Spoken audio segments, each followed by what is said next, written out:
ഇന്നത്തെ സുവിശേഷ വായന ആരംഭിക്കുന്നത് തന്നെ ഇപ്രകാരം പറഞ്ഞിട്ടാണ്.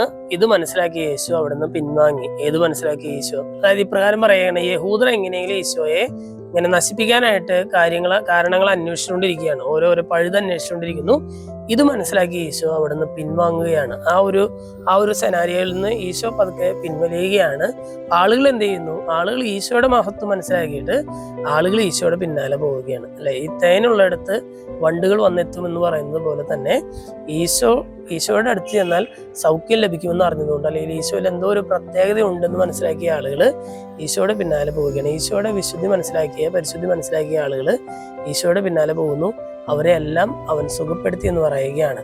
ഈശോ ഉള്ള സ്ഥലത്തിനല്ല പ്രാധാന്യം, മറിച്ച് ഈശോയ്ക്കാണ് പ്രാധാന്യം, അല്ലെ? ഈശോ അവരുടെ ഇടയിൽ, യഹൂദരുടെ ഇടയിലായിരുന്നപ്പോൾ എല്ലാവരും കൂടി അങ്ങോട്ട് വന്നു. ഈശോ അവിടെ നിന്ന് പോകുന്ന സമയത്ത് എല്ലാവരും കൂടി ഈശോയുടെ പിന്നാലെ പോവുകയാണ്, അല്ലെ? ഈശോ അവരെല്ലാം സുഖപ്പെടുത്തി എന്ന് ഇന്നത്തെ വചനഭാഗം നമ്മൾ വായിക്കുകയാണ്. സ്നേഹമുള്ളവരെ, ഇന്നത്തെ വചനഭാഗം വായിച്ചു കഴിയുമ്പോൾ നമ്മുടെ ജീവിതത്തിൽ ഈശോയ്ക്ക് പ്രാധാന്യം കൊടുത്ത് ജീവിക്കേണ്ടത് നമുക്ക് പരിശ്രമിക്കാം. കേവലം മാനുഷികമായിട്ടുള്ള ചില കാര്യങ്ങളിൽ പ്രത്യാശ വയ്ക്കാതെ ഈശോയിൽ പ്രത്യാശ വെച്ചുകൊണ്ട് മുന്നോട്ട് പോകാനായിട്ട് നമുക്ക് പരിശ്രമിക്കാം.